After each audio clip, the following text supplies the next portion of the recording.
So imagine John 17, verse 20 to the end. You must have read it a few times by now. Have you memorized it? Yeah, I've memorized it and I've meditated on it, and it's the most revolutionary thoughts that I've ever forced myself to respond to. It's talking about, really it's talking about our union with God. What the mystics, excuse me, hiccup, what the mystics talk about, of having that that experience of being united with God, so that you're sort of transported out of this physical existence. And it's there, absolutely there. And when you think about it, what does it mean? How did it start? Oh, it's not for these alone that I pray, but for those who through their, but also for those also who through their words put their faith in me. May they all be one as we are one. How does it go from there? As Father is in me and I in him, so also may they be in us, that the world may believe that you sent me.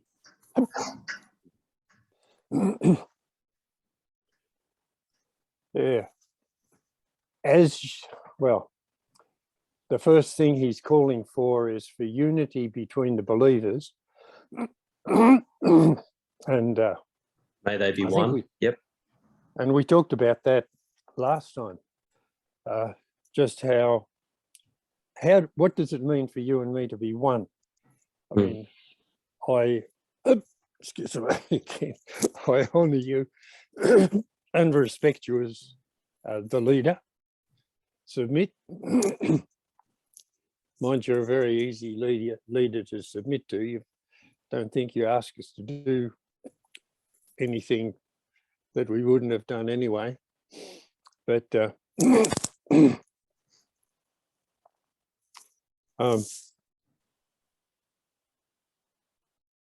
I do feel a little bit of responsibility is not quite the word, but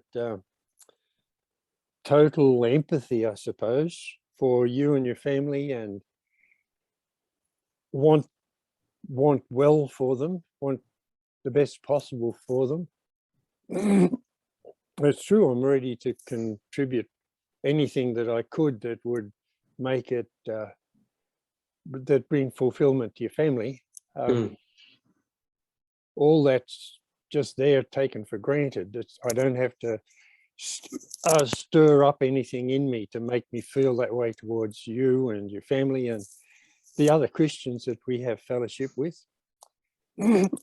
Traces of that, I think, come when you feel like what it must be, for example, to be Quadjo over in Africa, running a Cornerstone Centre over there, and the only source of income is their car wash.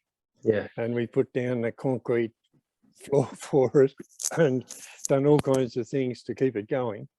And then both of his electric motors, blow up, and there's nothing you can do. It's over, except tell us, and then we contribute and we buy a new motor and then get another one and better ones. And in the broader scheme of things over in Africa right now, inflation is somewhere like around about 30%. Wow. That's enormous because of the Russian invasion of Ukraine and the cutting off of the grain supply. So yeah, I feel for Quadjo and I feel for his family, and that's healthy. It's good. I'm glad for that. I feel for the Christians in Ukraine. So I think there is a unity amongst us as believers at some level, But this one pushes it through the roof, literally through the roof, you know. As you were in me and I am in the Father. Our unity is meant to be equivalent, or at least modeled on the relationship between the Father and the Son. Yeah. And the Father sent the Son, so there's obedience from the Son to the Father. Remember when the very beginning, we were in chapter 1, the introduction to John, the prologue, the first verse, when all things began, the Word already was. The Word meaning the Word who became flesh, and he was the Son of the Father, Jesus Christ. The Word, it says, when all things began, the Word already was. So the time of his beginning is outside of time, whatever that might mean. But before time began, he was. And then it says where he was, and obviously if there's only God, then he had to be with God. But then he, the preposition is unusual in the context where it's to be translated with. And the with is only used, I think, a few times in that sense of someone being with someone else. Remember, to me, it helps enormously. I one time in an Indian tribe in Oaxaca in India, I watched a marriage, and the man and the woman, they're only teenagers, stood together, and the whole of the community, the village, was, it seemed like, we're all there. Her family all on one side and his family all on another. And the headman of the village, the chief, I suppose you'd be calling him a mayor. I can't remember. The Anciano was the name that they used. Anyway, he represented the village, and they had a symbol. I didn't get a close look at the symbol because I don't know what it actually had on it. It wasn't a Christian village. And he held this staff, I suppose, with whatever it was on the end between them. And I think, first of all, the man kissed it, and then the girl kissed it, and they were married. That was it. No paperwork. And it looked as though they had, that they'd never talked before. They were standing, him part of his family, him part of the other family. So I got that in the back of my mind. And then when you read in Mark chapter 6 about Jesus, and they're skeptical. They're saying, where does he get all this knowledge from, and so this power? And say, isn't he the son of Mary? Aren't his brothers here? And he names 4 of them. And then he says, then it says, not naming the sisters, but saying, and are not his sisters with us, with the village of Nazareth? And it uses the same pronoun there, that his sisters were pros the village. And it didn't just mean, that they were there geographically. There's another Greek preposition for that, para, means beside. But it didn't mean anything except a deep, intimate relationship. They'd been born in the village, probably, grown up in the village, married in the village, known by everybody in the village, had an interactive relationship where they participated in the village and did something that was of value to the village, and the village also participated in their life in giving them the context for their existence. And it helps me to think that's how the relationship is between the Father and the Son. This is what John, when he wrote in his gospel, was perhaps thinking about, that the Father and the Son make a village, a village that communicates all the time. Jesus' sisters were all the time in the village and part of the village. And then when John was writing in the prologues, the third thing he said, when all things began, the Word already was, and the Word was pros, God, and what God was, the Word was. Mm. And so in a very real sense,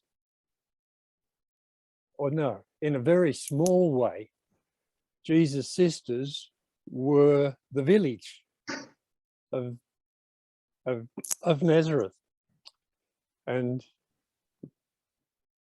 if it wasn't for the sisters and others like them, the village wouldn't exist. Yeah. So you can carry all kinds of thoughts like that going on in your mind. And what it means, I can't remember the definition of the word that Westcott gives, something like the being of the Word was, no, I can't remember it, but that involved continuous intercourse with the Father, with God, and perfect communication with Him. And you put all that together, it's way outside of my brain to be able to really see it. But the point is that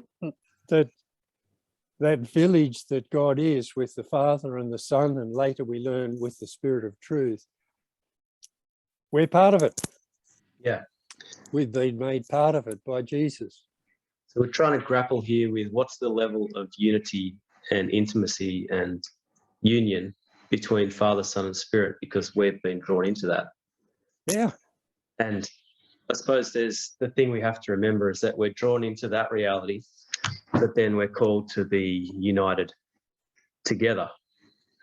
And all of that, he says here, is how people will believe that Jesus was sent by the Father.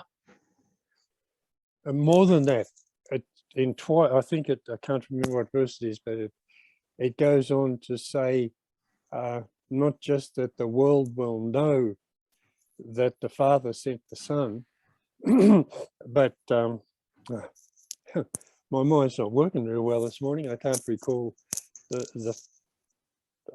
yes, I did. Yes, I do. I have given them the glory you gave me. So this is the next so verse, in that verse they 22. may be one.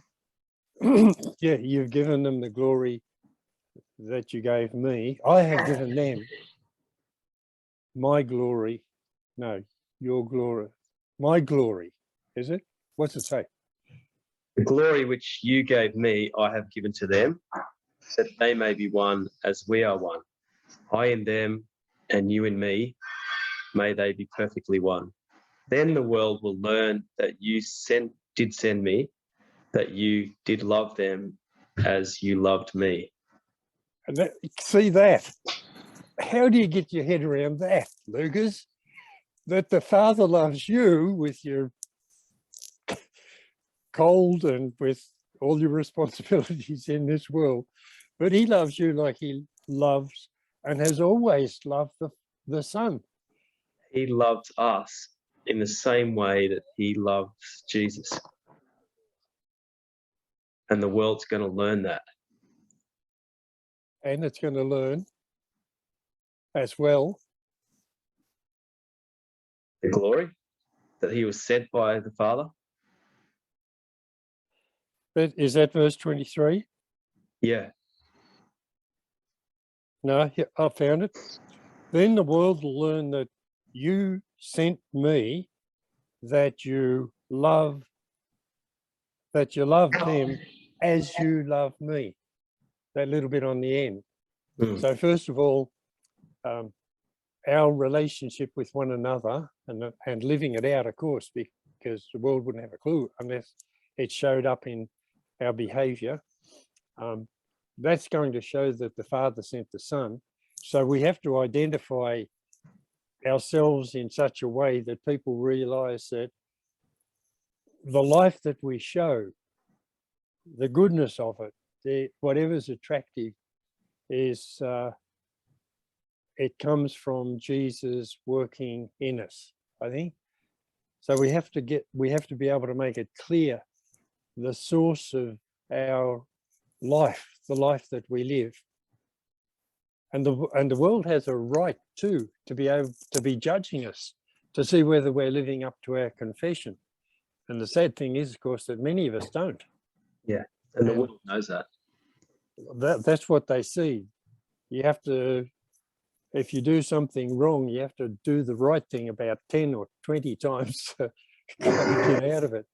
Who was the German philosopher, Nietzsche, that said, you show me somebody who's redeemed and I'll believe in your redeemer? Pretty powerful. Yeah. I think of that now and then. Yeah.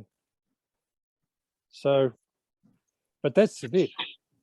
How do we show the world that we are somehow or other part of the actual Godhead, Father, Son, and Holy Spirit, that we belong to that village, in such a way that that people who are not Christians can look at us and say, "Whew, God must have sent his Son. Jesus must be Son of God. Otherwise, how could they live like this?" And to have brought about the changes in us that God's brought about in us, he really must love us. That really is what it's saying. I don't have answers, but, well, I do have an answer for me. Actually, I got it out of Westcott again. There's no question. This is what Christianity is. This is what it means to be a follower of Jesus Christ. We're on, how far we've arrived there yet is, mute question. But this is God's purpose. This is why Jesus came. And that's why we have to take it very, very seriously. And I don't think I've taken this so seriously as I have over the last month. I've been reading and rereading, memorizing, meditating on it. That was interesting, actually. Last night I had one of those cortisone injections in my back, and for sciatic pain, and I'm not sure whether a bit of it got into my bloodstream and went into my brain, but it seemed like I was working overtime trying to think, and I was meditating on this as I was trying to sleep. And it just sort of got a picture in my mind of the reverse. I mean, we're being told to expand our consciousness so that we can appreciate the fact that we now are part of God. And then I thought, well, the reverse of it was that the Son of God, existing before time started, and the same, and God himself, being God, with God in that totally consuming way, think of what he had to kind of reduce him down to in order to become a human being. And that's, Paul talks about it, the kenosis theory, they call it, how that, was it? in Philippians chapter 2. Can you remember that? Let this mind be in you, which was also in Christ Jesus, who, though he was God, did not consider being God, equality with God, as something to be grasped, but made himself nothing. That's it. Now think of what Jesus did in squeezing himself into being a man. Yeah. And now the challenge is upon us that we have to expand ourselves to become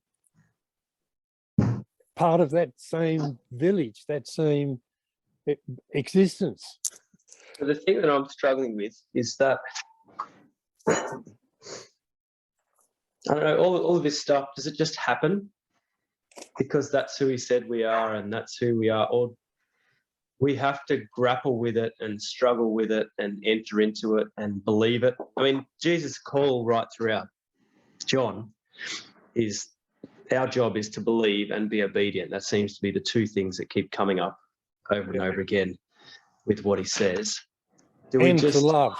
and to love? Okay, yeah. So believe, obey, love. Maybe not necessarily in that order. Believe, Love, obey. believe, love, obey. Something like that. Yeah, I mean, he loved us first, I suppose, as well. But yeah, it's getting my head around. This is not just going to happen, is it? Absolutely. Look. Or is it just going to happen? No. I was talking to one of my grandsons just a couple of nights ago. We have a Bible study. We're going through John. Just seemed appropriate. I jumped into this because it was in my mind. And I think for the first time he read it without just sort of let it flow right over the top of his head, because I stopped him and asked questions and got him thinking, what does it really mean? Yeah. And what I said to him briefly was, look, what you have to do, this is what God is expecting you to do, is, like you said, believe it, and then work at expanding your consciousness. Yeah. Does that make sense to you? And he said, like taking drugs. Mm. And it is. Yeah. I mean, they see flowers making music and all kinds of weird things, dangerously, but apparently the mind is capable of expanding itself like that. And I think it's true. Hypnosis is entering a state of suspended consciousness. Yeah, suspended consciousness, so that your consciousness is controlled by the hypnotist. Not totally controlled, because you're also a bit of you is aware, but you're under this, you've willingly submitted yourself to the suggestions that are made by the hypnotist. I thought about a lot about it because that could be a useful skill, and it works. I can tell you it works. I stopped trying to develop it because it obviously can be a bit, I've seen it being very, very dangerous actually. Mm. But Okay, so you've got to expand your consciousness. yeah, willingly Expand your consciousness. So it's like making your world bigger somehow in how you and see the yourself world. to fit it. Yeah. And then what? Well, then if the Father says to you in the same way as somehow at some time he said to Jesus, I want you to now become a human, where you do it. Chapter 10 is full of it actually, where Jesus said, you know, no man forced me to do what I'm doing.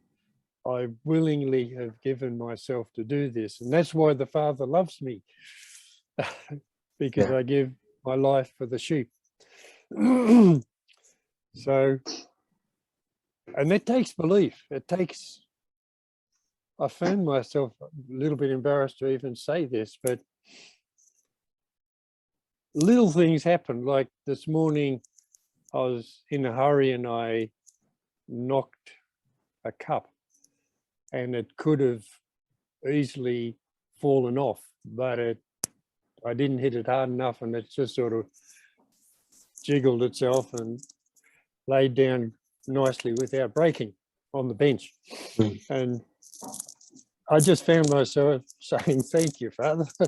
That saved a lot of trouble trying to pick that all up and clean up the mess while I'm in a hurry. So it seemed like wait,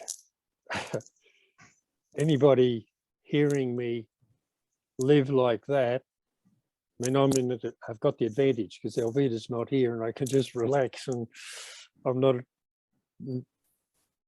actually I started singing the other day. Amazing. Yeah. Just, oh God, you are my God, Mm. and I will ever love you. Couldn't help it, just started. Again, if Elvita was around, she would have wondered what was wrong with me, and would have been an awful experience for her, but I enjoyed it fully. Hey, I've just got this message from Zoom that our time is being limited now in these meetings and the recording, so we only have 40 minutes. Oh, how long? We've got about 30 seconds left, and it's going to cut us off. Okay, well, that's good. We're going to have to do part 2 next time. I'm actually away on Year 10 camp next week, all week. Oh, okay. In Melbourne. Yes, I'm not sure what we'll do. We'll just have to meet the week after. So we've got a long way to go still. I feel like I'm only just starting to warm up.